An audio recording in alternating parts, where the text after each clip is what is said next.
Entonces, el punto de partida de hoy, en cuanto a las soluciones, es antes que nada como una...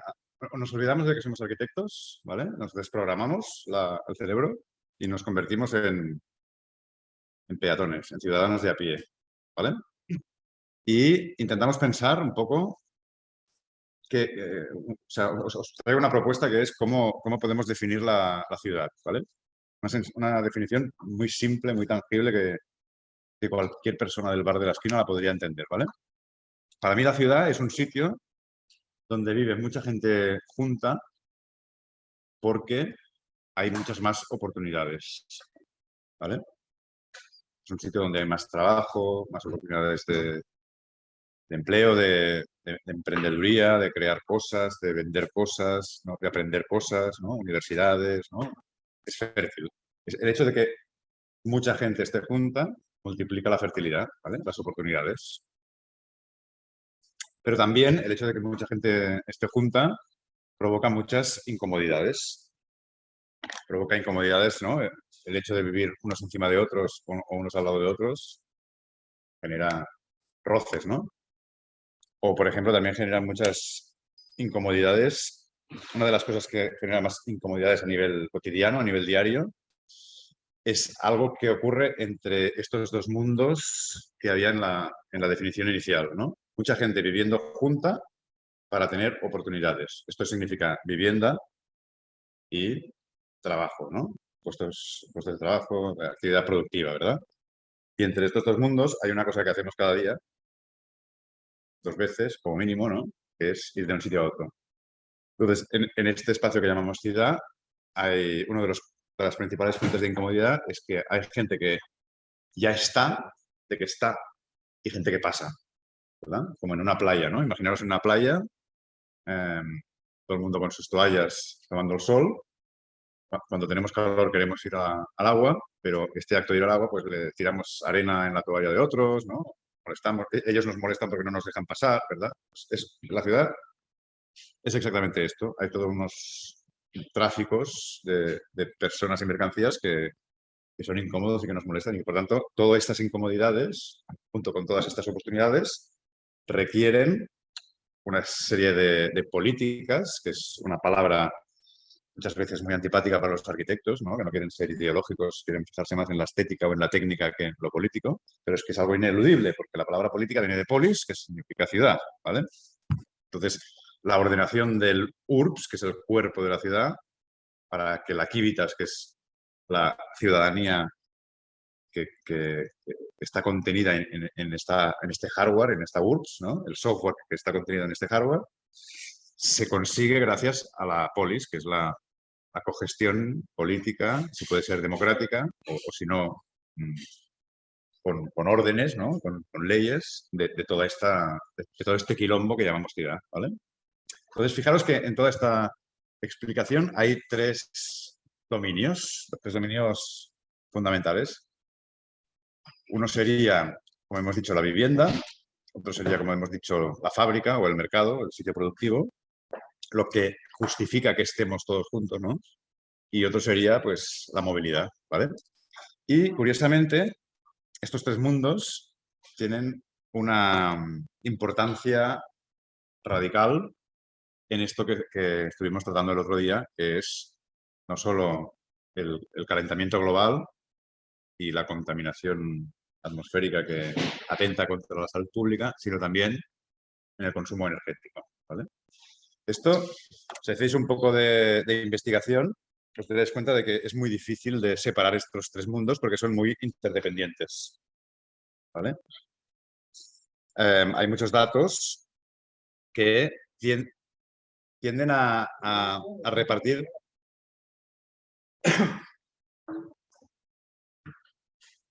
Hay muchos datos que tienden a repartir estos tres actos, ¿no? El trabajar, el vivir y el moverse, como los tres principales protagonistas de las emisiones de CO2 en las ciudades, que son los principales responsables del cambio climático, ¿no? Por ejemplo, en España, esto es de 2020, la producción, es decir, la industria y la agricultura representaban el 34,9% de las emisiones de CO2, ¿vale?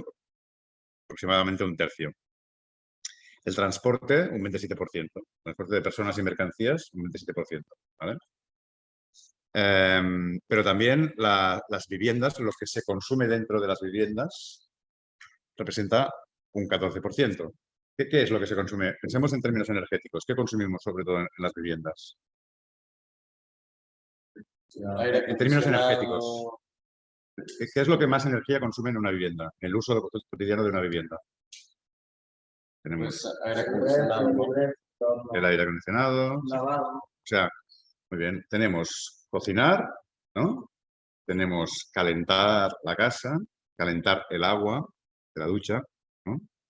Y la iluminación, que normalmente, que antiguamente era uno de los gastos más grandes de una vivienda, porque llevar electricidad a las casas fue una operación carísima, de high-tech, ¿no? Entonces la gente, por ejemplo, aquí, no sé si en México también, pero en España, la factura de la electricidad se llama la factura de la luz. Ahí también, ¿no? Sí. Era porque tener una bombilla en casa era, bueno, Silicon Valley, ¿vale? El horno, la cocina y tal, la ducha ya ni pensarlo porque no había duchas. El calentarse pues se hacía con carbón o con leña, que tampoco era tan sofisticado, ¿no? Pero tener bombillas en casa, esto fue como el inicio de las facturas eléctricas, ¿vale? De las facturas energéticas. Pero además la vivienda no solo se le puede repercutir este 14% en el consumo energético para mantener unas condiciones de confort, de vida, sino que también se le puede atribuir una parte muy importante, que es el sector de la construcción. ¿Vale? Construir cosas emite mucho CO2, muchos gases de efecto invernadero, ¿vale? Evidentemente, estos datos que os estoy dando se solapan entre ellos, porque, por ejemplo, el transporte también forma parte de la industria. Si a mí me están, o de la agricultura, si me están produciendo unas mandarinas en Valencia y me las traen a la tienda que tengo debajo de casa, pues hay una parte que se solapa con la idea de transporte, ¿no? O, por ejemplo, el sector de la construcción, pues también incluye construir centros comerciales o construir fábricas, ¿no? O sea, entre ellos están muy interconectados, ¿vale? Pero básicamente podemos desglosarlo, estas tres grandes actividades, en términos energéticos, en términos de emisiones, son prácticamente lo que monta más quilombo, más ruido en las ciudades, ¿vale? Y por tanto, nosotros, si somos arquitectos, más allá de la estética y de fliparnos con las tecnologías y de la Smart City, lo que tenemos que tener muy claro es que somos lampistas. ¿Se dice lampistas en México también? Bueno, un lampista aquí es como, bueno, un fontanero o un electricista que viene a casa a arreglar un problema concreto, ¿vale? No viene a hacer decoración, viene a resolver problemas fundamentales, ¿vale? Pues nosotros como técnicos, como arquitectos, tendríamos que tener muy claros cuáles son los problemas que podemos resolver a través de nuestra disciplina. ¿Por qué? Porque nuestras disciplinas, lo digo en plural porque no solo es una, hay la arquitectura, la ingeniería, el planeamiento urbano, el paisajismo, ¿vale? Hay muchas aproximaciones posibles y cuanta más transdisciplinaridad haya mejor, porque la ciudad es algo muy complejo. Pero todas estas disciplinas que juegan con la forma física de la ciudad tienen una cosa muy buena y una cosa muy mala. La cosa muy mala es que son responsables de los peores problemas que están afectando ahora mismo a la humanidad. ¿Vale? Casi yo a veces en broma para provocar digo que habría que hacerles un juicio de Nuremberg a los urbanistas y a los arquitectos y a los ingenieros del siglo XX. Han montado un quilombo que es en gran parte responsable de todo el problema del calentamiento global, del problema de la salud pública, del problema de la segregación social, de las desigualdades, de la acumulación de riqueza y de poder en pocas manos, de la especulación, la corrupción, ¿vale? Tenemos que reconocerlo. Tenemos que partir del reconocimiento de que hemos montado pollo muy grande, ¿vale? Pero al mismo tiempo, estas disciplinas son del todo ineludibles para arreglar el desperfecto que hemos causado en el siglo XX. Sin ellas es imposible arreglar, responder a la cuestión del cambio climático, a la cuestión de la salud pública. Necesitamos estas herramientas, estos instrumentos para hacerles frente, ¿vale? O sea, es algo positivo, no es para frustrarnos ni para avergonzarnos, ¿vale? Es algo, pero sí que tenemos que tener la mentalidad, el chip del lampista. no el chip del artista. ¿Vale? ¿Entendéis? Entonces, si me compráis esta tesis de los 3 dominios que hay que resolver, ahora podemos empezar a jugar, es lo que me gustaría proponeros hoy, con muchísima imaginación, siendo muy creativos. No os preocupéis, que es más divertido esto que el arte, ¿vale? O sea, puede ser muy creativo siendo la pista. Tienes que buscar ingenios, formas, soluciones geométricas, dibujables, para encontrar soluciones a estos problemas, ¿vale? Entonces, bueno, vais a ver que en la presentación de hoy, en el discurso de hoy, yo ya he fracasado y necesito ayuda. Porque este intento de desglosar en 3 dominios separables la idea de ciudad es imposible. Están totalmente solapadas, como os decía antes, ¿vale? Pero ya veréis que se van a ir tejiendo hilos entre ellas, que tenemos que postergar algunos temas o como esto, me gustaría que no fuera un discurso, sino que fuera un diálogo. Podéis ir interviniendo, parándome, yendo y lo pasamos más adelante o más atrás, ¿vale? Pero sí que yo creo que es práctico tener como esta simplicidad de decir casa, trabajo y transporte, ¿vale? Es como de sentido común que lo entiende cualquier persona, ¿vale? Cualquier ciudadano a pie hace estas actividades o las ha hecho en algún momento de su vida o las hará, porque en la ciudad también hay niños que todavía no trabajan o hay abuelos que ya se han jubilado, pero también dependen de estos flujos y de estos dominios, ¿vale? Mira, un poco para justificar esto que os decía, fijaros en este gráfico. ¿Entendéis un poco lo que está diciendo? ¿Cómo ha bajado la demografía de la gente que vivía en el campo respecto a la gente que vivía en la ciudad? ¿Vale? El porcentaje o sea, antes de la revolución industrial, antes del acceso a la energía barata y abundante, la energía más barata y abundante que había era la mano de obra. La mano de obra prácticamente esclava en condiciones muy incómodas, ¿no? muy precarias. Grandes proporciones de la población se necesitaban para labrar campos, recoger cosechas, cosechar, ¿no? Etcétera, etcétera, ¿vale? Y una parte muy pequeña de la población de un país, de una región, vivía en ciudades que eran los mercados donde estos productos se concentraban, se vendían, se repartían, se distribuían, ¿vale? Pero a partir del momento en que tenemos combustibles fósiles, recordad primero el carbón, ¿no? Y luego el petróleo y el gas, se produjo esta evasión del campo hacia la ciudad. Primero porque en el campo la mano de obra ya no era necesaria. Estaban a venir unas máquinas de vapor, luego de petróleo, de diésel, de lo que sea, que sustituían a esta gente y la hacían inútil, necesaria. Y segundo porque estos mismos medios de producción masivo, basados en los combustibles fósiles, generaban nuevas demandas porque había fábricas que necesitaban obreros, ¿no? Y todo el mundo se urbanizaba. Esto es la explicación del siglo XX más urbana que podéis hacer, es esta. Este desplazamiento absoluto de gente del campo a la ciudad, en todas partes del mundo, además, ¿vale? Una urbanización de la humanidad. Ahora, creo que os lo dije el otro día, las Naciones Unidas ya están advirtiendo que acabamos de 5 o 7 años, acabamos de sobrepasar el umbral a partir del cual la mitad de la población ya es urbanita, pero se calcula que en 2050, por ejemplo, que falta muy poco, el 75% de la gente ya será urbanita. Esto está provocando una explosión de ciudades, de megalópolis, ¿no? En México lo sabéis bien, pero México es un pueblito comparado con según qué ciudad asiática, de cuyo nombre ni siquiera nos acordamos, porque no lo hemos oído nunca, pero que son ciudades multimillonarias, ¿vale? De muchísima población. Lo que ocurre es que, recordad que estamos primero en la dimensión productiva, ¿eh? De las 3 que vamos a hablar, estamos en la dimensión productiva. Lo que ocurre es que al final de este siglo XX, cuando ya todo el mundo estaba en las ciudades, de repente se nos ocurrió montar esta coreografía de la que hablábamos el otro día, que es la globalización, ¿vale? Y que ya no funcionaba cada territorio de forma autónoma, autosuficiente, sino que cada vez había más interdependencias globales entre territorios muy distantes, ¿no? Me vienen los kiwis de Nueva Zelanda y me vienen las camisetas de Bangladesh y me vienen los móviles de Taiwán, ¿vale? ¿Entendéis un poco esto? Entonces, esto lo que hace, lo que provoca es que muchas de nuestras ciudades se desindustrializaron, sus fábricas se vaciaron, ¿vale? Los empresarios industriales descubrieron que el suelo que había debajo de la fábrica tenía más valor que los productos que se fabricaban en ella. ¿Os acordáis que hablamos de esto el otro día?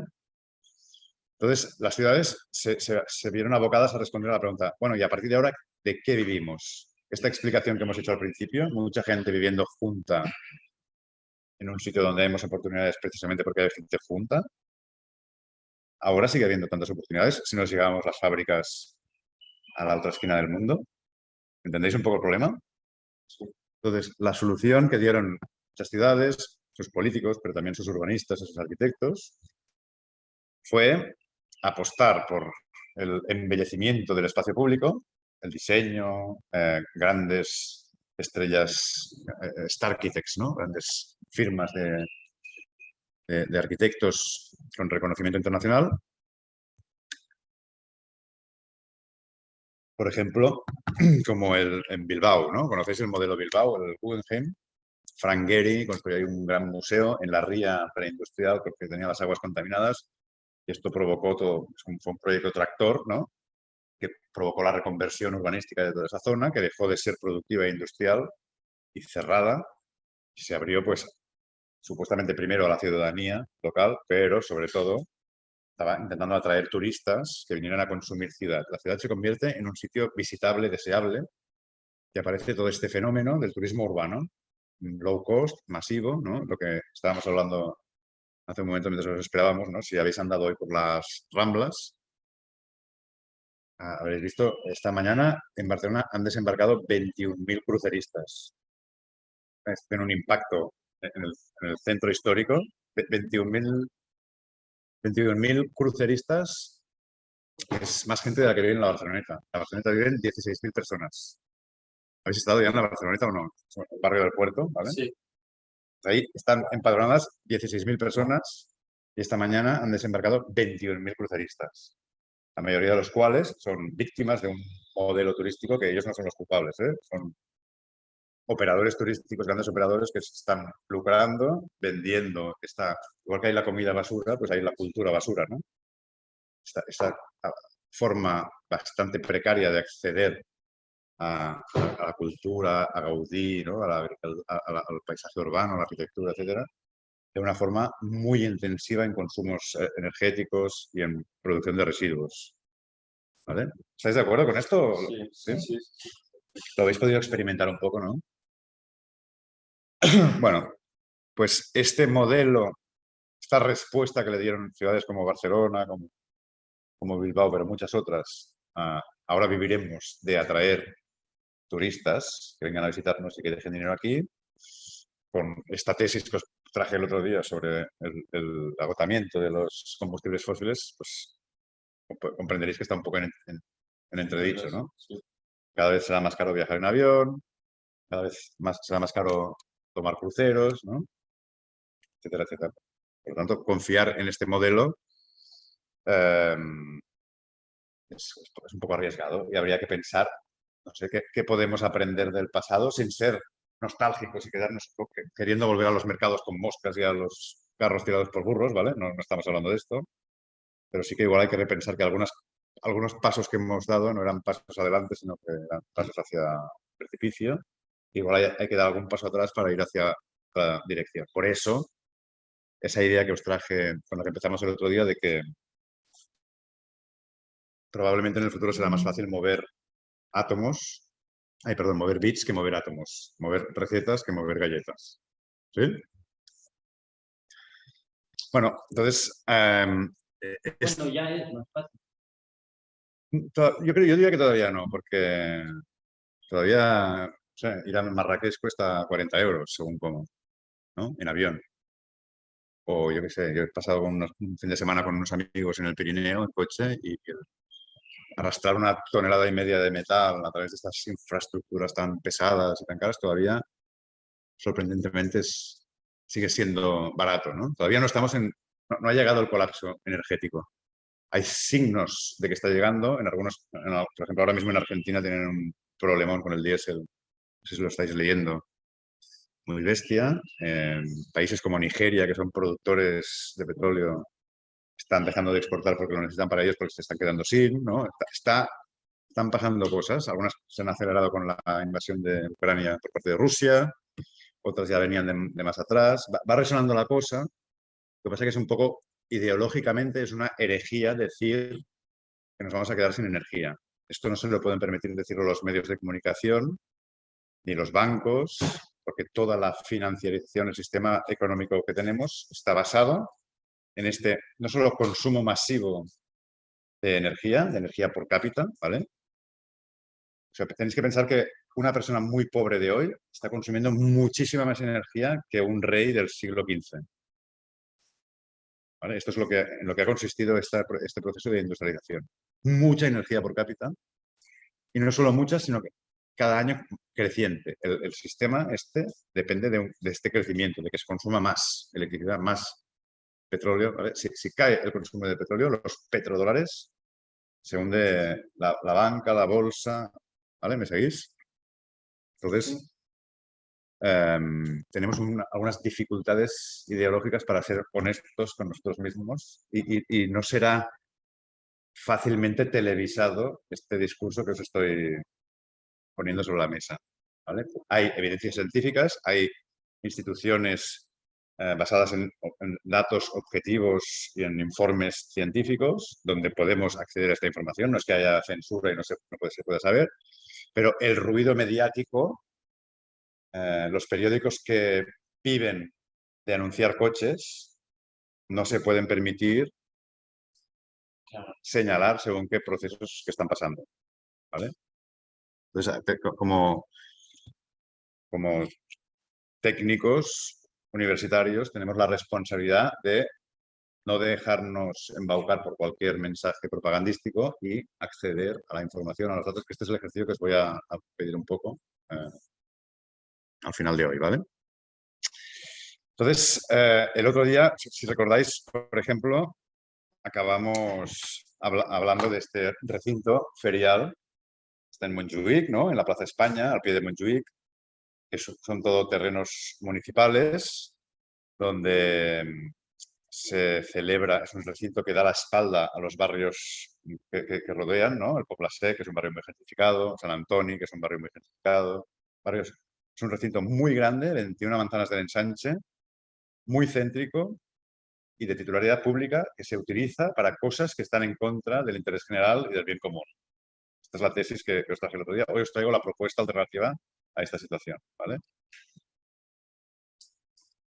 Los usos que están en contra del interés general y del bien común, que se dan aquí, con todo lo que hablamos el otro día, son, por ejemplo, el Salón del Automóvil. ¿Vale? Tenemos un día al año, el ayuntamiento organiza el día sin coches y corta 3 calles y monta un circo de artistas y de como instalaciones artísticas que conciencian a la ciudadanía, pero luego tenemos 10 días al año en la que se celebra el Salón del Automóvil para que las marcas del motor vendan más coches en instalaciones municipales, ¿vale? Tenemos también, por ejemplo, el Congreso B-Travel de Turismo Masivo, una ciudad masificada turísticamente donde la alcaldesa dice no podemos ampliar el aeropuerto y hacer más terminales de cruceristas y recibir tantos turistas porque esto está haciendo subir el precio de la vivienda, están adulterando los comercios, está teniendo un impacto social y ambiental muy grande en la ciudad, pero mientras tanto ella cede este suelo municipal para que se haga un congreso sobre el turismo masivo donde vienen operadores turísticos de todo el mundo a venderse y a discutir, ¿no? Cómo ampliar su negocio. También el salón, Barcelona Meeting Point, salón inmobiliario donde vienen directivos de Blackstone, aunque nuestra alcaldesa es una exactivista contra los desahucios, que la arrastraba la policía delante de las cámaras de la televisión, ¿no? Y que ganó las elecciones bajo la bandera de que ella iba a resolver la cuestión de la vivienda.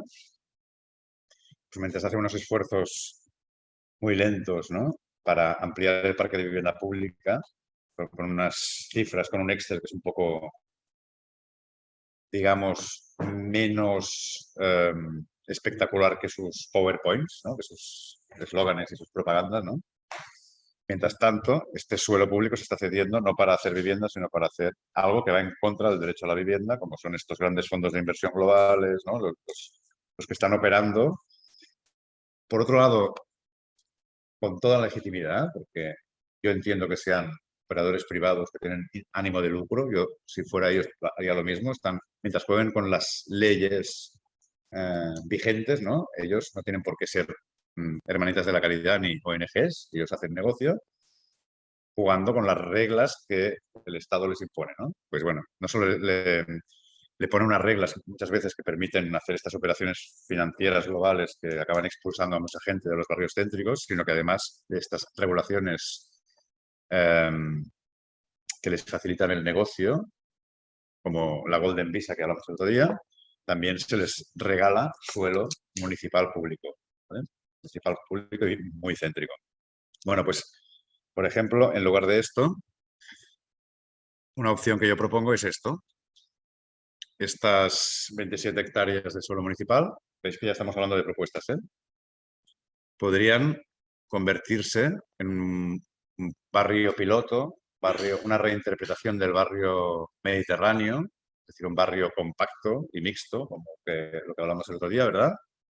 Con calles estrechas, plazuelas de escala humana, con un espacio público peatonal, sin coches, ¿no? Con mucha vegetación para fijar carbono y con mucha mezcla de usos distintos en las viviendas, en fincas estrechas, más o menos pequeñas o medianas, para que muchos constructores, y no solo los más gordos, puedan acceder a esta obra pública, mezclando viviendas entre medianeras y apiladas, no muy altas, ¿vale? Hablamos de la densidad y de la compacidad el otro día, si os acordáis, pero también mezclándose con otros usos, ¿no? Con comercio, con equipamientos de proximidad, etcétera, etcétera. Un barrio permeable, ¿vale? Conectado con las calles de los barrios colindantes para que se pueda atravesar, no lo que ocurre ahora, que es un recinto encerrado en sí mismo.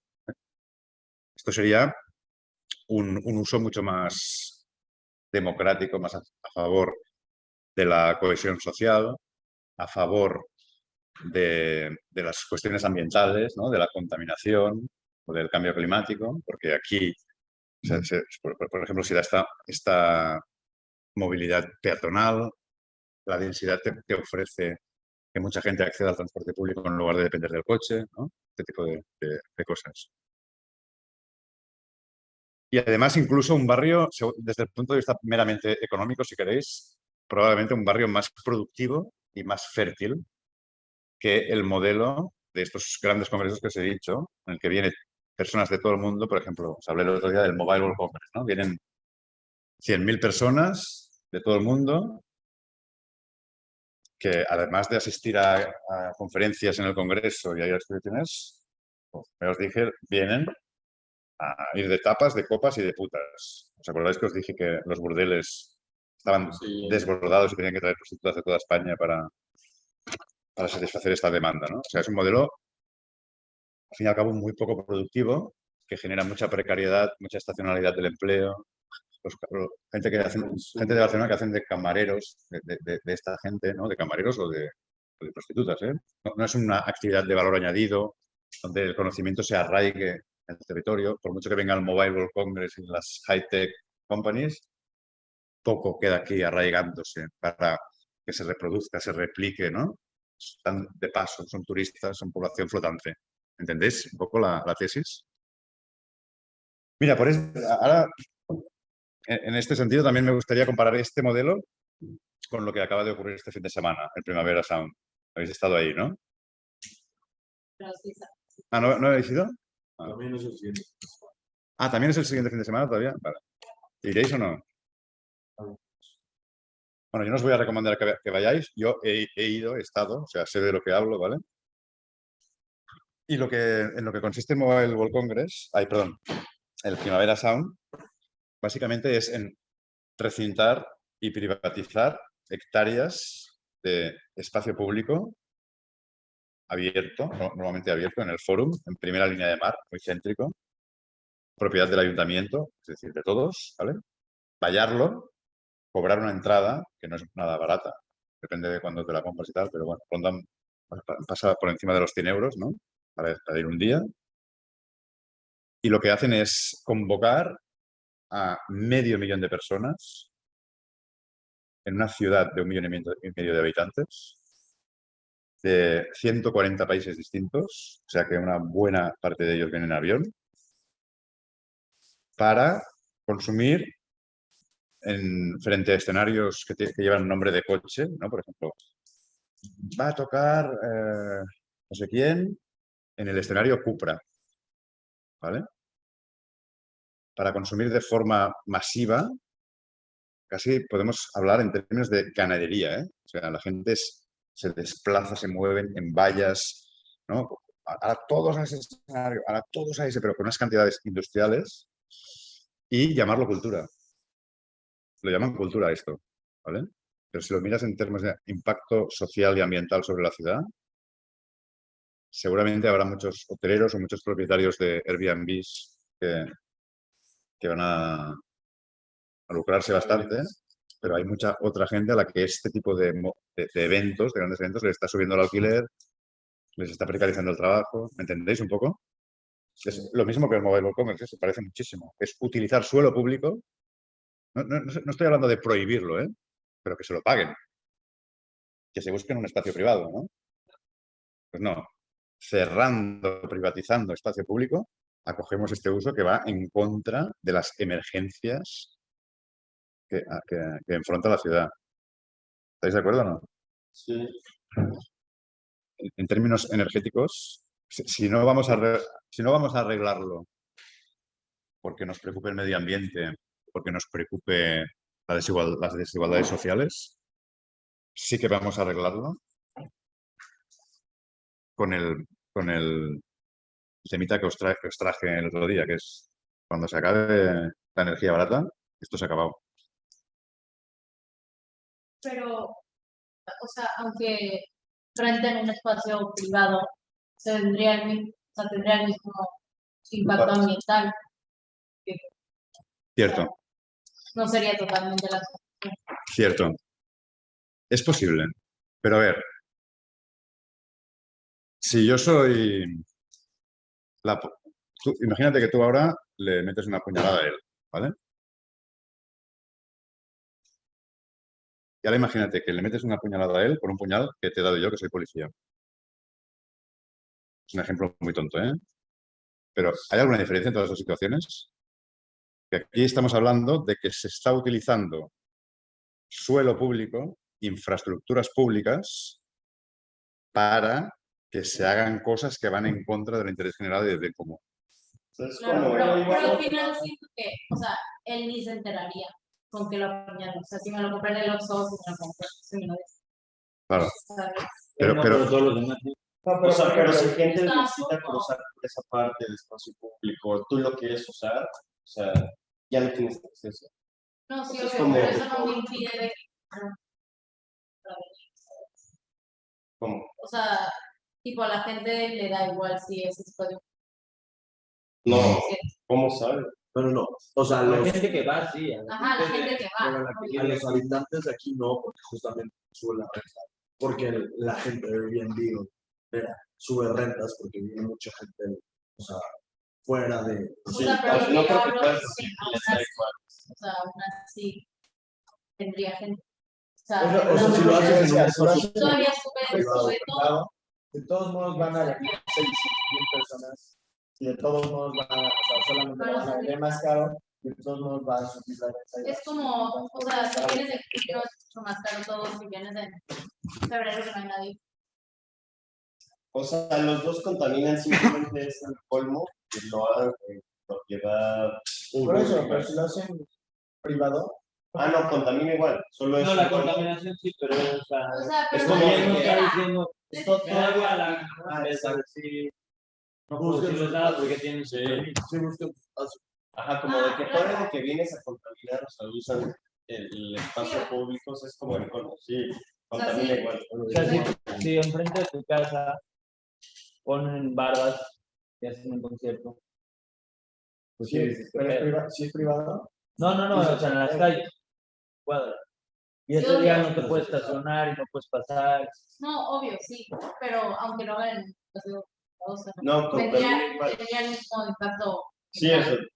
Pero Todos los días vas a estar al lado del mar a tu carro y eso ya no puedes pasar, pagar por estar para tu asiento. No, o sea, si yo viviera aquí, a ver si me afecta, pero, o sea, Es si una- no vengo aquí, o sea, si no vivo aquí y me entero dónde es. Es lo mismo A que ver, la o sea, si Fórmula tú 1 en compras Mónaco. boletos, sí, o sea, si tú Eso compras sí. un boleto para un concierto, ni te enteras dónde va a ser. bueno, tú porque no eres aquí, porque estamos haciendo un Ah, en proyecto para México, ti. sí me dicen, si me dicen de que, es en la calle, no sé qué, pues, O sea, simplemente es entender el de que el gobierno está poniendo obvio, de sí lo entiendo. Pero también porque el gobierno está impulsando como ese tipo de economía que estás haciendo sobre el turismo, porque está basando en eso. O sea, le quitas eso y entonces ¿de dónde sacas? Exacto. Exacto. Esta es la pregunta. Es una de las 3 preguntas que os pido que respondáis el próximo día, ¿vale? Ya sea porque es antisocial y porque va en contra de los problemas ambientales, es decir, del bien común y del interés general, o ni siquiera por eso, ya sea porque la base energética de todo esto se está acabando, ¿cuál es la alternativa? Para las ciudades, ¿vale? No es una, no hay una bala de plata, hay miles. Pero os pediré que busquéis formas de saber a qué se tienen que dedicar las ciudades, a quién tienen que ayudar, cuáles son las cosas que hay que impulsar, en lugar de impulsar esto, que no solo es injusto y sucio, sino que además es inviable. Es que ¿Vale? pasa igual, por ejemplo, en Cancún. Siento que si Cancún le quitaran por la parte que apoya el turismo, por más que apoyen otros sectores, no podría sobrevivir. Eso lleva sobreviviendo toda la vida. Bueno, toda la vida, esto que acabas de decir es muy importante. ¿Realmente lleva sobreviviendo toda la vida del turismo? ¿O Por lo solo menos desde que se tenemos... pobló. Ya. Igual se han poblado zonas en el mundo gracias a que había una forma de funcionar, un metabolismo que ahora deja de estar ahí y estas zonas se despueblan, ¿eh? Y la gente tiene que ir a otros sitios. En este caso Sí. se pobló por sus riquezas naturales, sino tal vez Vale. en el momento en que se acabe gracias a la... Y además, riquezas naturales, se poblarán. Pero ya pasó eso. Ya O sea, está pasando con ahorita vas Tulum. a Tulum, o sea, tú ibas Sí. a Cancún antes, y después de Cancún ahorita ya vas más a Tulum. O sea, vas, Porque aparte consumes Cancún Tulum. ya está sobre. Para aquí, unos viejitos no van a comer. Sí, No, pero No, no, pero es dale más tiempo. No, o sea, hay Cuando nosotros hacemos viejitos, Exacto. La gente. ¿Tú crees? Los que van a Cancún, los que van a joven. Pregúntale a sus papás si van a Tulum. No, Tulum ya va a comer. Sí, por eso, porque No, no, porque ya se está agotando y se van a. están subiendo Sí, por eso. bacanarios. ¿os acordáis de lo que os he dicho al principio? Esa gráfica esa gráfica demográfica, la proporción de la población que vivía en el campo y pasa a vivir a la ciudad, ¿os acordáis de esto? Sí. De la gráfica esa. O sea, a lo largo de la historia de la humanidad, las condiciones materiales, es decir, por ejemplo, la cantidad de energía disponible per cápita, motivan que la gente tenga que cambiar de sitio. Pero en este caso la gente de Cancún, yo no creo que se esté mudando a vivir a... Hay datos. O sea, que la gente de Cancún se mude a vivir a Tulum por el turismo, eso no pasa, se quedan viviendo ahí, se van a Pero porque trabajar. también Cancún Vuelve. está siendo riquísimo. Habría. Pero los turistas que viven el turismo Ah, sí. Claro que sí, los meseros. No, pero después los meseros se pueden O ir. sea, Vamos todos ahorita. los meseros. Hay más. esto no es un diagnóstico de lo que está ocurriendo ya. Todavía hay turismo. Mallorca está lleno de turistas. Barcelona está lleno de turistas, ¿vale? Nadie dice que se haya acabado el turismo. Sí. Yo lo que os hago es una pregunta de prognosis, ¿vale? Prognosis es dibujar los escenarios plausibles con los que nos vamos a encontrar pronto, ¿vale? Esto no es jugar a la pitonisa, a la bola de cristal, ¿vale? Esto es la obligación del urbanismo. ¿Por qué? Porque el urbanismo es muy lento y la política, ¿vale? Las leyes, las infraestructuras, los servicios públicos tienen que prever qué pasará. El cambio climático, bueno, empieza a molestar un poco, hace calorcito y tal, pero las consecuencias del cambio climático que nos están diciendo los científicos que vamos a vivir en el año 2050 o en el año 2100 son catastróficas. Estamos jugando a apostar a futuros, ¿vale?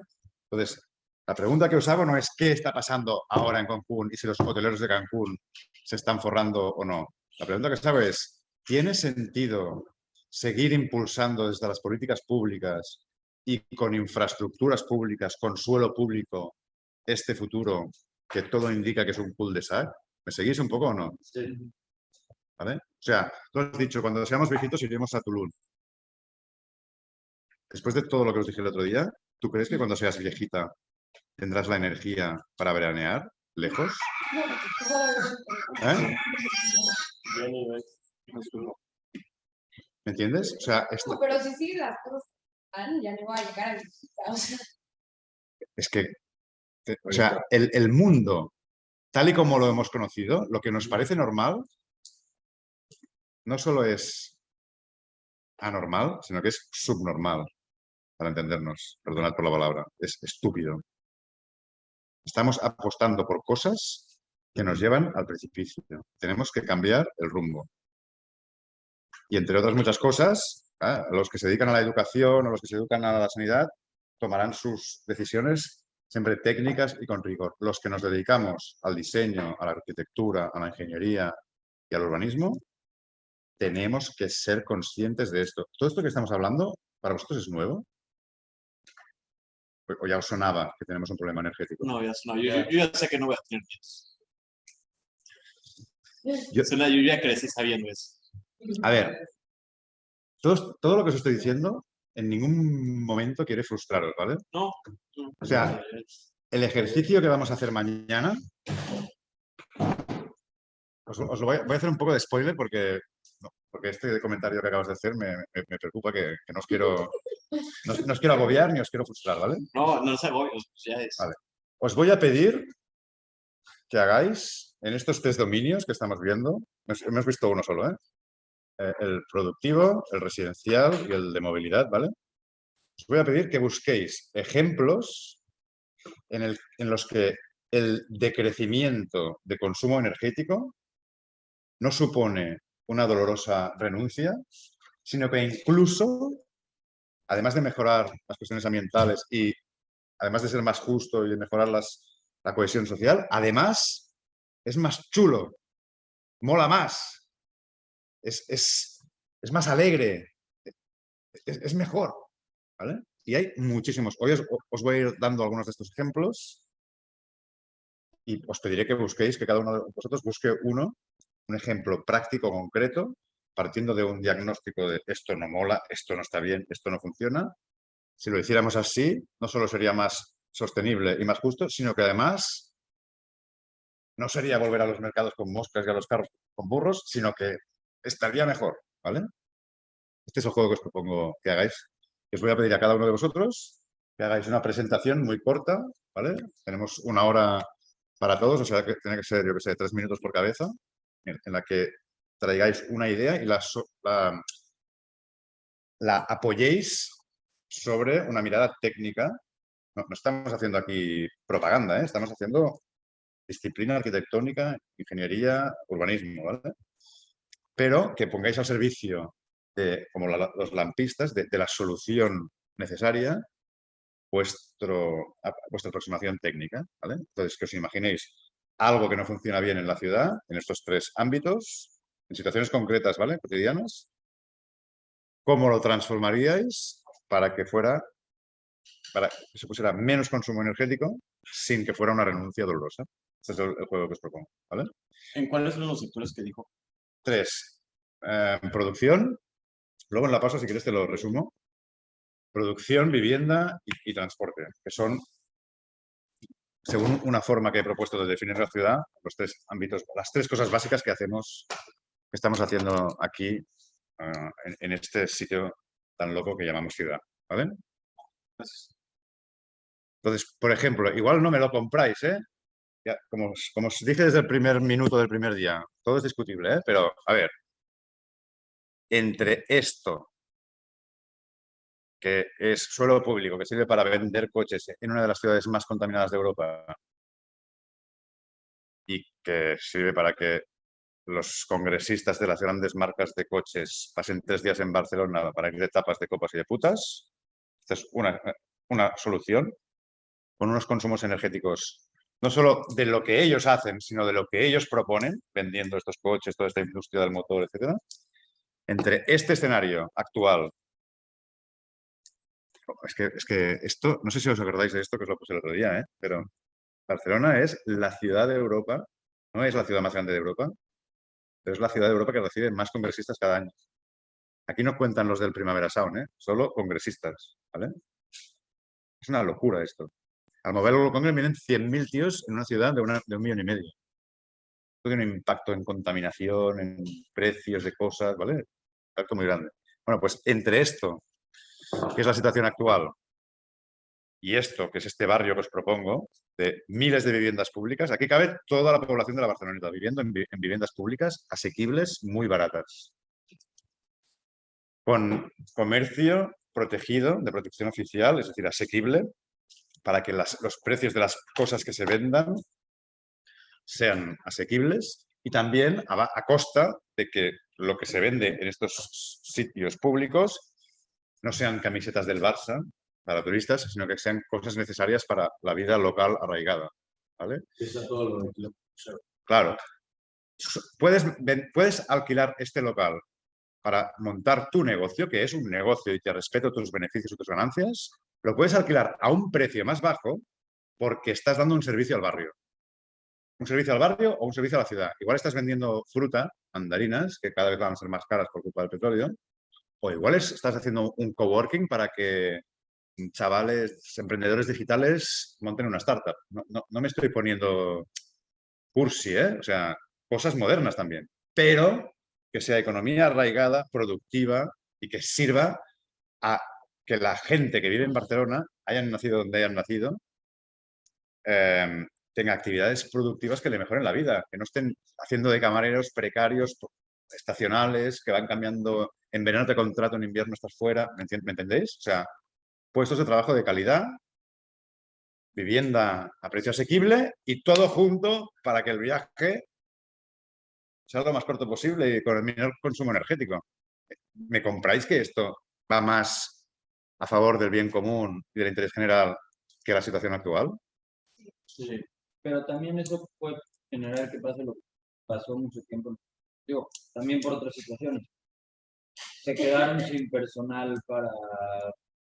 Key workers. Totalmente.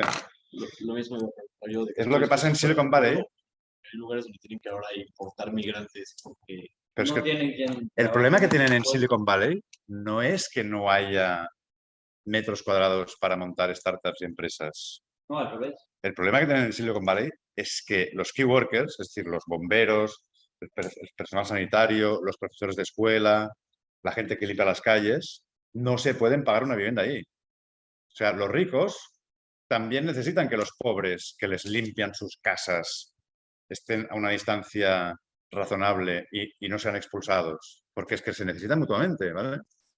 Entonces, si tenemos una situación de una ciudad ultra exitosa, con todas estas cifras de turismo y de congresistas y de grandes acontecimientos musicales que hemos estado hablando, esta ciudad no es una ciudad que esté como Detroit, ¿no? En decadencia. Es una ciudad que está muriendo de éxito, donde cada vez es sueldos más baratos, más bajos y viviendas más caras. Que al servicio de que ponemos el suelo público, no toda la ciudad. Lo que sea privado, vale, que cada uno cumpliendo las leyes y las reglas que haga lo que quiera. El suelo público. Mira, este recinto ahora mismo, para responderte a ti, perdona, ¿cómo te llamas? Ángeles, para responderte a ti lo que decías antes, ¿vale? Igualmente vendrán, ¿vale? Pues igual no. ¿Por qué?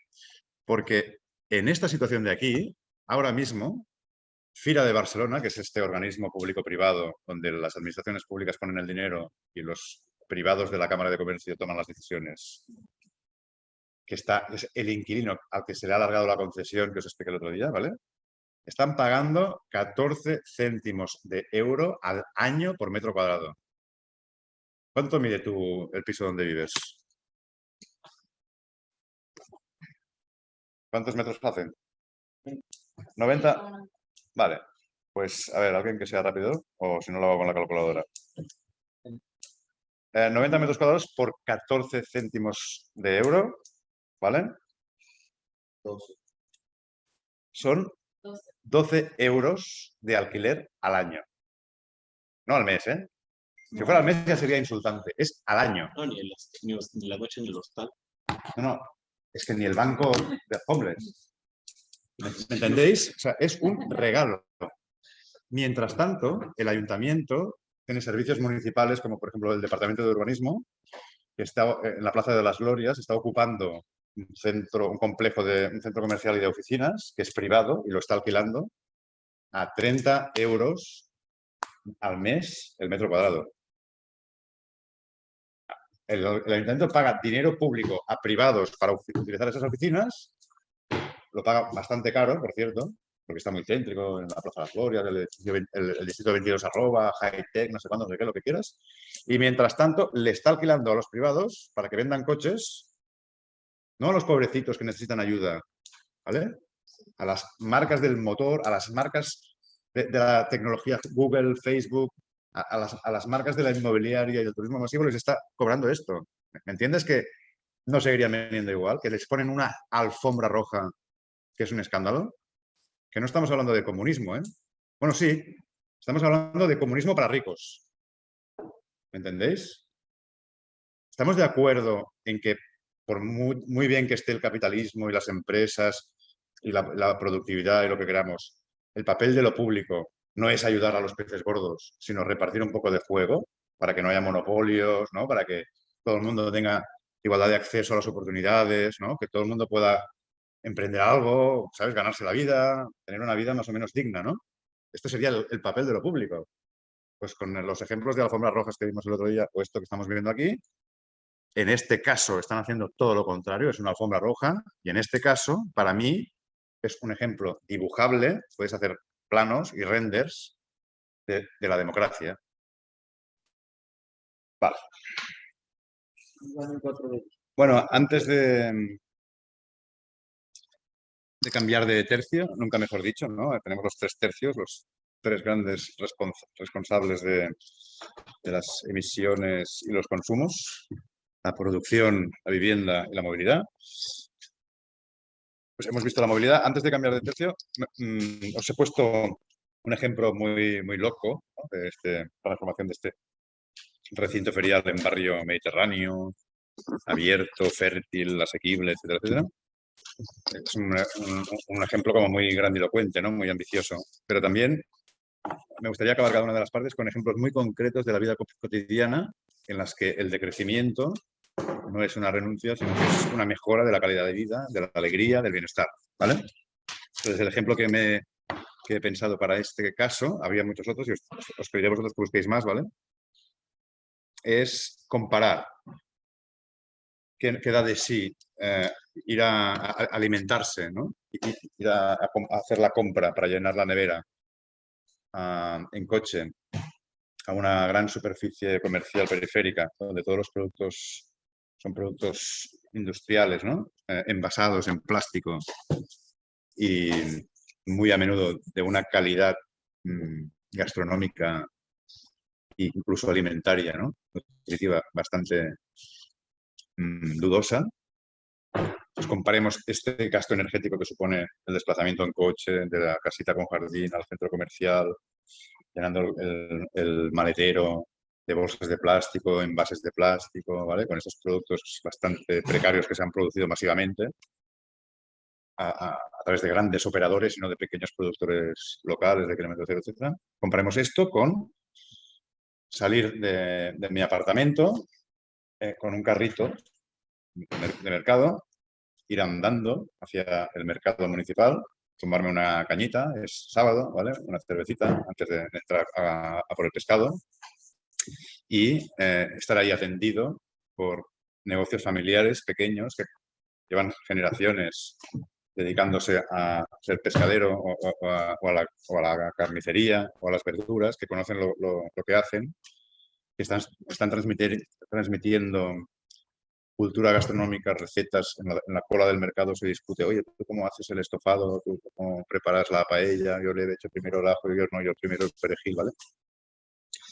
Es decir, hay un contenido cultural, hay una interacción social también de personas que se conocen por el nombre, que se cuidan. En la cola de la pescadería pregunta, ¿qué hace? ¿Alguien ha visto a la Enriqueta que hace días que no la veo? Ay, pues es verdad, pues luego voy a picarla al timbre a ver si le ha pasado algo. Interacción social, ¿vale?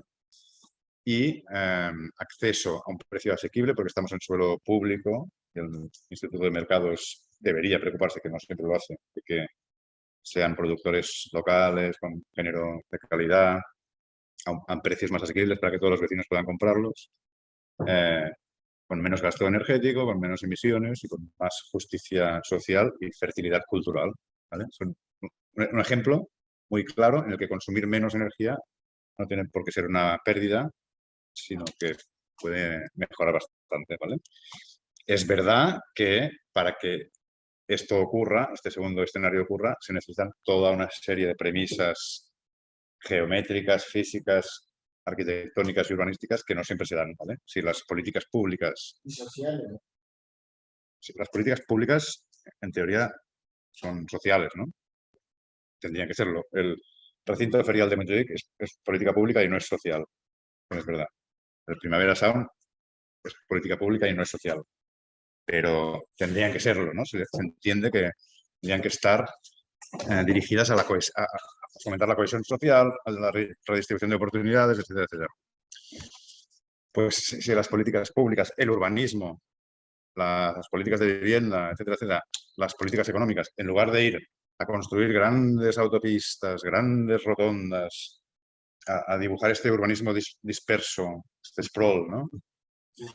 A permitir la construcción de casitas unifamiliares a cuatro vientos que consumen mucha energía y que están lejos de las tiendas, a la creación de grandes centros comerciales que concentran toda la actividad comercial en las manos las manos gordas, ¿no? En las manos de los peces gordos. A subvencionar la compra de vehículos con dinero público, ¿vale? Todo esto no es casualidad, no es porque la gente hace uso de su libre albedrío. Es una operación de ingeniería social hecha de arriba abajo, impuesta, ¿vale? Que ha transformado modos de vida que llevaban siglos funcionando y que de repente, con esta abundancia de energía fósil, han cambiado profundamente. Pues en lugar de fomentar esto, las políticas públicas van a facilitar que en cada barrio haya su mercado, que el urbanismo de los barrios sea compacto y mixto, que mezcle usos, comercio con vivienda, que haya más calles peatonales que calles transitadas con coches para que la gente se anime a ir caminando de un sitio a otro, ¿no? Que haya, sobre todo, vivienda asequible en estos barrios, que no se gentrifiquen ni que expulsen a la gente hacia la periferia, ¿no? Si todas estas políticas, que es un cóctel de país complejísimo, van a favorecer el segundo escenario en lugar del primero, tenemos un ejemplo de decrecimiento que no supone una renuncia. No sé si lo compráis o no. Sí. Este ejemplo que os acabo de poner es el ejercicio que quiero que hagáis. Vosotros me traéis vuestra situación cotidiana de algo que no está funcionando bien en términos sociales, ambientales, pero sobre todo energéticos, ¿vale? En los que estamos consumiendo demasiado y que a través de políticas públicas y transformaciones físicas, geométricas, arquitectónicas, urbanísticas, se podría mejorar sin que fuera una renuncia, ¿vale? ¿Alguna pregunta? Una duda. Adelante. Yo también estoy súper de acuerdo. O sea, también yo considero que los suburbios americanos estereotípicos y los malls son como el diablo casi casi, pero al fomentar un espacio que solamente sea para productores locales y así, también creo que en teoría es muy bueno, pero también no se puede prestar a deformaciones en las que esto lleve a una parte de como xenofobia, en la que no sea como para evitar gentrificaciones, para evitar como whitewashing, sino que más bien que entonces los migrantes o gente de otros lados también sea como rechazada y cause como otra dimensión de tensión social. Muy buen punto, totalmente de acuerdo. No es para nada xenofobia, defender las manos pequeñas respecto a las No, manos no, no, gordas. pero por ejemplo, de que en comunidades luego muy de que es justo de que tanto de que es aquí porque somos locales, somos los del barrio y así. Sí. He visto que se puede ir para los dos lados, o sea, justo como el que se Sí, no, te fortalece he desde entendido la perfectamente el raíz. punto y estoy muy de acuerdo. O sea, es muy buen Ajá. punto y te lo respondo. No, no, Ah, no te estaba contradiciendo. perdón, No te estaba contradiciendo, sino que te lo estaba aceptando, sí, ¿vale? Y trabajando con él para devolverte la... una disculpa. O sea, no, tranquilo. Cuando decimos producción local, productores locales de kilómetro cero, no estamos hablando de gente catalana vestida con trajes tradicionales catalanes, ¿eh?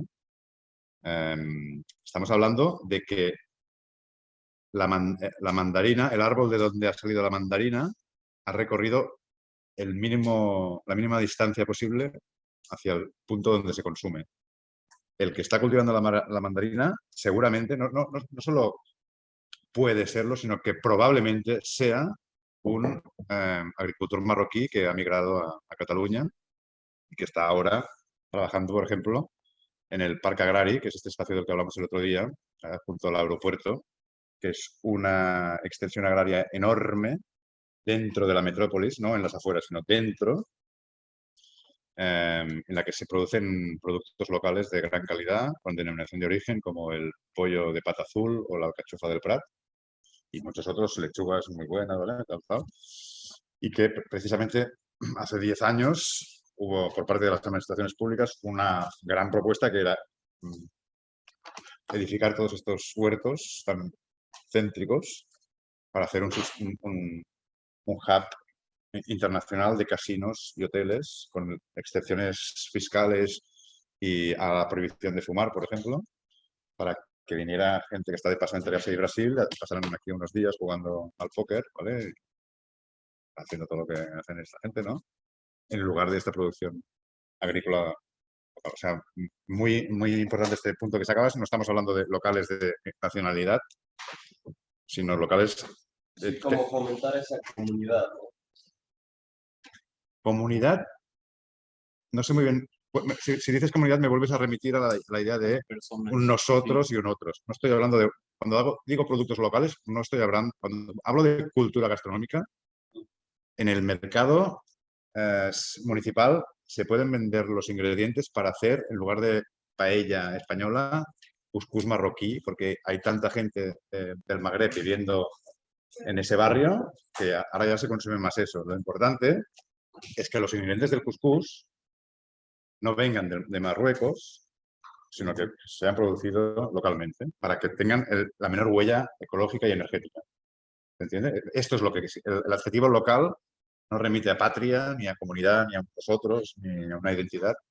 La identidad es muy diversa y muy fluida y va cambiando en función de los... Sí, no me refiero a comunidades, sino como que mientras se hacen estas actividades, fomentan la comunidad entre la gente. Ah, que sí, vive sí. ahí. Claro, eso sí, Hay seguro. como, Si yo sé, que ya no se da tanto por el mismo pueblo, ¿no? O sea, que cada quien claro, vive, no hay tanta segregación sí, que no conoce ni a sí. Claro. O sea, el hecho de hacer esto. sí, pues, la interacción fomenta social, exacto. O sea, si yo sé que la mandarina que... Yo puedo elegir entre dos mandarinas. Una que ha emitido mucho más CO2 y que ha consumido mucho más petróleo porque ha venido de muy lejos y porque ha sido producida con sistemas industriales extensivos y tal. O otra mandarina que es con menor huella ecológica. Nunca hay huella ecológica cero. Siempre la traerá una furgoneta que consume energía, pero esta furgoneta puede ser una furgoneta pequeñita que ha recorrido 15 kilómetros o 20, o puede ser un barco portacontenedores que viene de la otra punta del planeta. ¿Entendéis? Son dos mandarinas, tienen prácticamente el mismo aspecto, pero tienen unas implicaciones detrás muy importantes. Esto en términos ambientales, en términos sociales igual. Esta mandarina es de un mega gran productor agroindustrial que precariza a sus trabajadores, que trabaja con mano de obra prácticamente esclava, migrada del Magreb, ¿no? En condiciones, muchas de ellas mujeres, en condiciones ultra precarias, utilizando tecnologías de Monsanto, que es que ya conocéis un poco cómo funciona todo el tema de... Yo el tema de Monsanto no me preocupa tanto ecológicamente como en términos sociales y económicos, que tienen un sistema de patentes y de leyes que si al, al- al productor local de al lado le cae una semilla suya y le pillan que tiene una planta con su código genético, ser de Monsanto, ya no puede, el otro le caen unas multas, ¿no? Que ya no puede seguir ahí. Hay interacciones mafiosas, ¿no? Entre los dos sistemas. Bueno, pues la mandarina, aparte de implicaciones ambientales, tiene implicaciones sociales. Se puede elegir entre esta mandarina que ha sido producida por las manos gordas con estos sistemas tan monopolísticos que concentran tanta riqueza, con una mandarina pues, que ha sido producida pequeño negocio, más familiar, que crea puestos de trabajo de más calidad, más arraigados, que está repartiendo riqueza y tal, pues otra vez es lo mismo, ¿no? Con menos packaging, ¿no? Menos residuo de plástico, etcétera. O sea, tú miras en el mercado los guacales, no tienes que empacarlos en bolsas de plástico.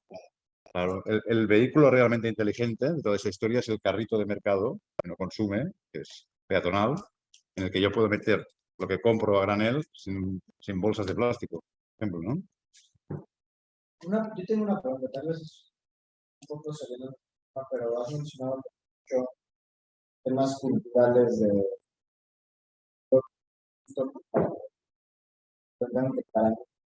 cuáles eran los para mí la cultura de otro país es muy diferente para alguien desde ahí. No, ser de un sitio es una acción muy resbaladiza, ¿no? Porque yo, por ejemplo, una de mis mejores amigas, que es australiana, que tiene 75 años, lleva más tiempo en Barcelona que yo. Y habla con acento australiano, ¿sabes? Pero ¿de dónde es ella? No sé. Es más, soy más de aquí yo que ella, ¿sabes? Uno es de donde vive y trabaja. Ya está. Que nadie te venga a decir de dónde eres y cuál es la cultura de aquí. La cultura de aquí está hecha a base de migraciones y migraciones durante siglos y milenios, ¿vale? Ninguna ciudad se nutre de su propia natalidad. Todas las ciudades crecen gracias a la llegada de gente de fuera, del campo, de más cerca, de más lejos, pero en los propios apellidos de las familias que habitan esta ciudad está lleno de topónimos del Pirineo, del sur de Tarragona, de Andalucía o ahora ya de África y de Asia y del Magreb. Esto se ve en el censo, ¿vale? Entonces, la cultura que habita esta Civitas, variable y diversa, es totalmente dinámica y fluida, va cambiando. No se cocina hoy igual que hace un siglo ni dos. En la plaza donde yo vivo, por ejemplo, es una plaza donde hay una gran proporción de gitanos, que es una etnia que tiene como hábitos culturales un poco endogámicos, ¿no? Que están como bastante encerrados. Sí, se casan estratégicamente con familias gitanas, no sé qué, no sé qué. Entonces tienen, por ejemplo, hablan en catalán estos gitanos, tienen un catalán de hace 150 años, que es muy bonito, ¿no? Escucharlo porque tienen expresiones como rarísimas, suena muy antiguo. Pero claro, esto es como una anécdota, es divertido y ya está. Pero lo normal no es que se conserve tanto una lengua, un dialecto, un acento. Lo normal es que hablemos medio spanglish o catañol, que decimos aquí, ¿no? La gente de Barcelona hablamos con muchas palabras castellanas dentro del catalán, ¿no? Que haya mezcla, esto es lo que fertiliza todo, ¿no? Y no se puede fijar, está en constante movimiento. Pero el idioma oficial aquí es el Sí. catalán. Aquí hay... ahora es un tema también bastante controvertido, pero aquí hay la lengua oficial es el catalán y hay una lengua cooficial que es el castellano, pero por ejemplo las administraciones públicas, la escuela, el catalán prevalece sobre el castellano. Entonces, esto genera a veces situaciones de conflicto porque hay gente que solo habla castellano y no habla catalán y se sienten discriminadas, pero también hay gente que siente que el catalán es una lengua minoritaria en vías de extinción y que hay que defenderla y protegerla. Y aquí ya se abre la veda de la polémica y la discusión. Que llevamos décadas con ella. Tú hablas catalán y español. Sí. Y francés e inglés. Pues cambiamos de tercio. ¿Alguien quería decir algo más? Tenemos tiempo, ¿eh? Podemos ir tranquilos. ¿Cómo? Entonces la cultura sería como lo que porque lo hace característico eso lo del idioma. Pero son un poco más como en Barcelona en sí, que es como probablemente lo más importante, o sea,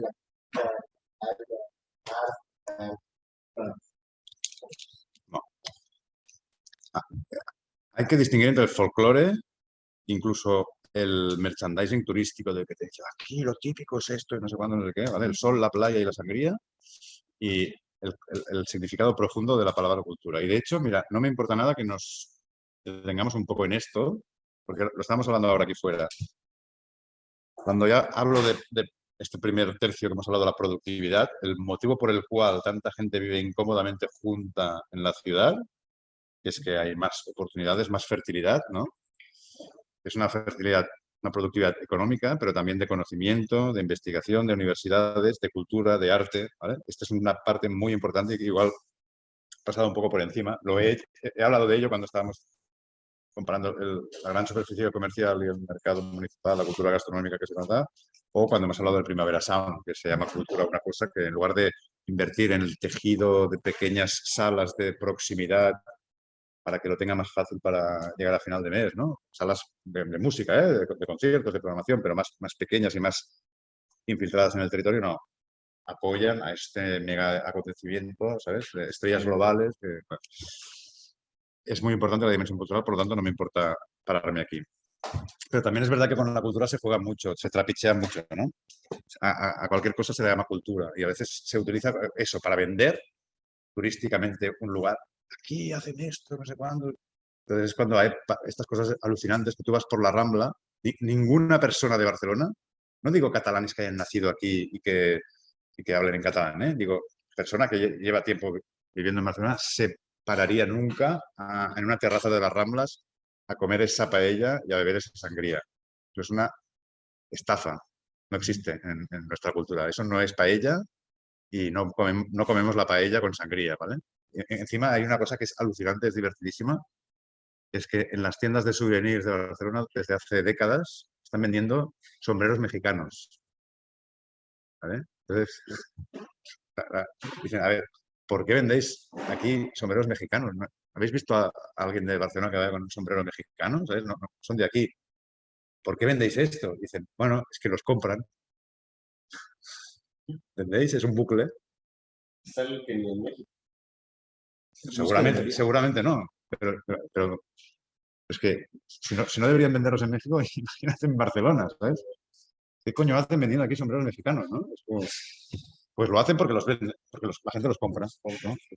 Piensan que son como de pero. Sí, es la mentalidad esta gringa, ¿no? De todo lo latino, si fuera un pueblito pequeño, lo meten en el mismo saco, no ven la complejidad del mundo latino, ¿no? Lo que es ser suramericano, de centroafricano, nortecaribeño, norteafricano. Todo esto no, africano digo, americano, ¿no? O sea, no ven estos matices, lo empaquetan todo en un producto súper masificado, turístico, a lo que llaman cultura. O sea, esto es una primera trampa, ¿no? Luego también hay otras trampas, por ejemplo, la que has oído antes, la trampa nacionalista, excluyente, de crear un nosotros como oposición al otro, ¿no? Aquí se hacen las cosas así. En Francia no se come cuscús, en Francia se come queso, ¿sabes? Este tipo de cosas. Sí, muy. Que también hay que tenerlas un poco de respeto. La cultura no siempre es buena, siempre tiende a tener una connotación así como muy positiva, pero a veces es un arma peligrosa, ¿vale? Por ejemplo, os pongo otro ejemplo que a mí me gusta mucho, gastronómico. Cuando entráis en un bar de cualquier pueblo de España, en Andalucía sobre todo, pero en muchas partes, veréis que se hace una exhibición del cerdo. Los jamones, se cuelgan, se enseñan los chorizos. En un bar. En un bar, en un restaurante, ¿vale? Se exhibe el cerdo. En España se come cerdo, pero también se come pollo, se come vaca, se come cordero, se come de todo, ¿vale? Pero el cerdo es algo que se exhibe, ¿vale? Por ejemplo, en los pueblos, una vez al año hay la matanza del cerdo, que es una fiesta, que se invita a todas las otras familias del pueblo y todos vienen allí a trabajar, a hacer los chorizos, no sé cuánto. Es un acto social público muy importante. ¿Y por qué con el cerdo y no con el pollo o con la vaca? ¿Vale? Pues la razón es porque en la península ibérica, durante 700 años, desde el 711 hasta el 1492, convivieron aquí judíos, cristianos y musulmanes. Y la única cosa que distinguía claramente a los cristianos de los judíos y de los musulmanes es que los otros no podían comer cerdo. Entonces, comer cerdo en público era un símbolo de cristiandad. Aunque en nuestra lengua, aunque en la lengua castellana está repleta de arabismos, de palabras que provienen del árabe, ¿no? Y que todos tenemos la sangre entremezclada, seguro, hubo un momento en que la Reconquista impuso algunas cosas, algunas idiosincrasias culturales por encima de otras, ¿no? A veces la cultura se puede utilizar como una arma arrojadiza, populista, xenófoba, ¿no? Excluyente, tal. O sea, no hay que caer en la cursilería y decir, ay, sí, la cultura es preciosa. No, la cultura es una herramienta, como la tecnología, como tantas otras, que se puede utilizar bien o mal, ¿no? Pero hay una definición, contestando a lo que te decías, que me estoy yendo muy por las ramas, hay una definición, yo creo, a mí me gusta, muy bonita de cultura, que de hecho tiene mucho que ver con la idea de ciudad. La cultura para mí es distinto que la información. Es un tipo de conocimiento o de saber, ¿vale? Que tiene dos características. Para que sea cultura, tiene que tener dos características. Una es que se comparte con otros, ¿vale? Se intercambia, se replica. Y otra es que se transfiere de generación en generación. Y es lo mismo que pasa con la ciudad. La ciudad es un espacio que compartimos, si no, no sería ciudad. Si estuviera yo solo, no sería ni pueblo, no sería ciudad, ¿no? Tenemos que estar muchos aquí compartiendo, intercambiando, mercadeando, lo que sea, aprendiendo unos de los otros.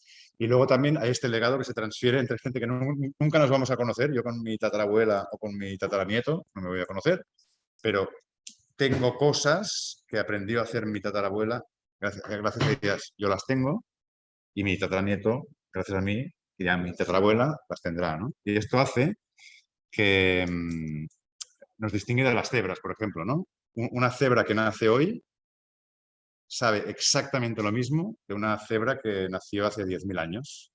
Todas parten de cero. En cambio, los seres humanos tenemos esta capacidad increíble de cada generación parte de un escalón más Bueno, pero arriba. es como parte de la adaptación, ¿no? ¿Perdón? Como parte de adaptar, de irnos adaptando a... Bueno, las cebras también se han adaptado al entorno. Sí, es. Mira, aquí hay una anécdota que es una digresión, ¿me permitís? Pero es divertida. ¿Os habéis fijado? Es una cosa muy curiosa como urbanistas y como arquitectos. ¿Os habéis fijado que toda la humanidad procede del África subsahariana, como sabéis, ¿no? La especie humana salió de ahí y luego empezó a migrar por todo el planeta. Pero nuestra cuna es la África negra, ¿vale? Pero es el único lugar en el mundo donde no hay ninguna ciudad antigua. ¿Os habéis fijado en esto? De hecho, parece una digresión, pero tiene mucho que ver con lo que hablamos en este curso. Todos fueron otros Siempre se lugares. movieron. Sí, pero ¿por qué? Esta gran revolución neolítica que hicimos para dejar de ser cazadores recolectores, implantarnos en un sitio, empezar a dibujar huertos, caminos, aquí graneros, aquí, que es la ciudad, ¿vale? ¿Por qué ahí no ocurrió? ¿Por qué no tenemos restos de grandes ciudades antiguas en África subsahariana? Pero, ¿por qué no se sabía que el poder de las semillas No, se sabía perfectamente. en África? O sea, yo creo que se puede descubrir. Se fue descubriendo, pero se sabía. Pero el motivo por el cual no hay ciudades antiguas en el África subsahariana es un motivo ridículo, ¿vale? Es una mosca. Una mosca. La mosca tsetse. ¿Suena? Ajá. La mosca tsetse que si te pica te pilla una enfermedad bastante chunga, no me acuerdo cómo se llama, narcolepsia, que te quedas... Bueno, es una picadura bastante chunga. Una mosca que si te pica las has cagado. Pues en el África subsahariana, por culpa de esta mosca, no pueden sobrevivir. ¿Eh? No, es una mosca, la mosca tsetse. Ah, Buscadla. Es como una... O sea, Sí, te pilla una enfermedad que te quedas como... Bueno, pues esta mosca afecta a los humanos, pero sobre todo a quien más afecta es a los equinos. a los caballos, a los burros, a las mulas, ¿vale? El único equino que sobrevive en el África subsahariana es la cebra, porque las rayas que tiene molesta a las moscas y es forma de protegerse de la mosca. O sea que la cebra está adaptada a su entorno, ¿vale? Pero lo que estaba diciendo es que por culpa de que no hay caballos, ni mulas, ni burros, no pueden haber ciudades. Para que haya una ciudad, tiene que haber trasiego de mercancías y de seres humanos. Lo que viene ahora, que es la movilidad. Si no puedes mover cosas de arriba a abajo, no funciona. Necesitas energía. La energía, antes del petróleo, era el trigo que alimentaba, o la cebada que alimentaba a las mulas, a los burros, a los caballos, a los bueyes que tiraban de los arados, ¿vale? Y además, bueno, siempre, o sea, generalmente en las ciudades más antiguas había un río, había agua. Bueno, pero en el África subsahariana hay... El Nilo viene de la África subsahariana. Hay lagos enormes. No es falta de agua, hay fertilidad. Hay sitios muy habitables. De hecho, nuestra especie viene de ahí. Es el entorno en el que supuestamente estamos más adaptados, nuestro cuerpo, nuestro diseño, ¿vale? Pero por culpa de esta mosquita, este artificio que nos inventamos hace 10.000 años era inviable allí. ¿Por qué no se domesticaron otros animales? O las La cebra cebras? no es domesticable. Pero, por ejemplo, otros animales de que los elefantes ahí hubieras los han domesticado Sí. y ya. O Pero bisontes, trasladaron o no sé. Claro, una ciudad... Claro, hacer funcionar una ciudad a base de elefantes... Sí, no. Pero pues todavía no hay ciudad, pues será un campo. No, pero, o sea, un traslado de un caballo tardas 1 hora, de elefante tardas 6. Aparte, dale de comer al elefante. O sea, lo que voy es que en ese entonces no tenías la otra opción del caballo para saber que era mejor. O sea, es como si la vida No, del pero coche tenías la fuese- opción de moverse. Es una cosa también. Un tabique. Qué rico. Otro animal que ha sido muy útil es el camello, pero que tampoco que es más propio del África del Norte que del África subsahariana, ¿no? Es caprichos de la naturaleza. ¿Perdón? Que Ya ya existía la rueda, Sí. así podían como... Pero ¿quién más al lado? Los elefantes, Los güey. egipcios así lo hicieron. Por eso. Los esclavos. También. No, Los es broma. egipcios así lo hicieron. para- No, no era broma. No, porque tenía un tronco. Ajá, pero la palabra no es- Bueno, utilizaban la fuerza del agua, el río, ¿no? Sí, Y los troncos estos, la esclavitud. Gravedad. Sí, sí. Incluso la arena a veces, ¿no? Como fluido para desplazar bloques de piedra. Pues eso, la cultura es conocimiento que se comparte y se transmite de generación en generación. Pero no pasa lo mismo con la información en el sentido de que también se transporta y se intercambia y también va evolucionando. ¿Cuál es la diferencia? La diferencia es, o sea, ¿La yo lo que digo cultura es, procesada o que la... la diferencia entre información y conocimiento, ¿vale? Es que, a ver, ¿cómo lo explico? La información, mira, es un chiste, ¿vale? Una es como... Hay dos locos en distinto. el manicomio, ¿vale? Y uno le dice al otro, ¿qué haces? Dice, estoy aprendiéndome el listín telefónico. ¿Sabéis lo que? Sois muy Sí, jóvenes. la guía. El listín telefónico antes de... El amarillo. Sí, era un tochaco así, con todos los nombres alfabéticos de los vecinos de una ciudad y su número de teléfono, ¿vale? Entonces, un loco le dice a otro, ¿qué haces? Dice, estoy aprendiéndome el listín telefónico. Y dice, ¿de memoria? Y dice, no, comprendiéndolo. ¿Se entiende el chiste o no? En lugar de aprendérselo de memoria, como Tratando de poder es eso. imposible entender eso, porque es pura información, ¿sabes? Es Sí, no, nombres y números, no se puede comprender, no es un no tiene hilo, un mensaje. claro, no es un hilo narrativo, ¿no? La diferencia entre información y conocimiento es que el conocimiento es la información procesada para que tenga sentido y sea útil. ¿Vale? Por ejemplo, un ejemplo más de los tiempos de ahora. El Big Data te permite extraer grandes cantidades de datos, ¿no? de procesos sociales, yo qué sé, de los aparatos, de los datos de los teléfonos móviles, de geolocalización, donde pasa más rato la gente, yo qué sé, ¿vale? Mucho data, pero este data solo es información, no pasa a ser conocimiento hasta que no la procesas con algoritmos y inteligencia artificial, lo que sea, que te permite decir, mira, La gente, sobre todo, duerme en esta zona y trabaja en esta. ¿Vale? La diferencia entre conocimiento e información es esto. La diferencia entre conocimiento y cultura es que puede haber conocimiento que no se comparte ni se transfiere de generación en generación.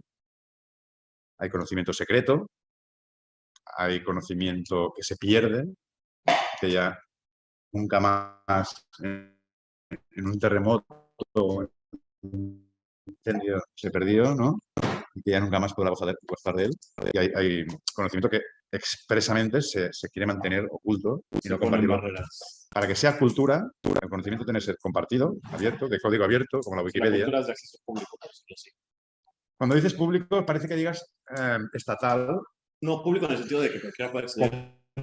Es común. Pues no cualquiera puede venir a este Claro. a escuchar. O sea, Más que público, por ejemplo, los secretos de Estado de los servicios secretos son conocimiento público que pertenecen al Estado, pero no es cultura común. ¿Vale? La cultura tiene como peculiaridad de ser compartida, no solo compartida en cuanto al uso, sino en cuanto a la producción. Se produce bottom-up, como la Wikipedia. Es editable. Se va replicando, clac, clac, clac, una idea, va pasando de boca en boca, como con los genes, se cometen pequeños errores de copia, que muchas veces son fracasos que empeoran la calidad del conocimiento, pero que de repente alguna vez lo mejoran exponencialmente. Esto pasa con las recetas culinarias, con las formas de cazar, con las formas de construir, con la arquitectura, ¿vale? El saber popular que se va compartiendo, replicando, pasando de manos a manos y de generación en generación. Esto es la cultura. Y hay un ejemplo también animal. No somos los únicos que tienen cultura en el reino animal. Hay un tipo de chimpancé que es exactamente el mismo tipo en la selva del África, en la selva del África Oriental y en la selva del África Occidental. Son genéticamente el mismo animal, ¿vale? La misma especie. Pero unos rompen nueces con piedras y los otros con palos. Unos hacen palanca con palitos en la junta de la nuez y los otros las rompen con piedras. Esto significa Cultura. que se han transmitido el truco los que estaban en contacto. ¿Entendéis? No es genético, no es... Una cigüeña sabe hacer nidos por genética, ¿sabes? Estos chimpancés se han transmitido conocimiento. las vacas igual tienen acentos. Sí. Sí, Sí. o sea, la verdad, A la hora de mugir. sí, o sea, una vaca en Chihuahua no va. ¿Está?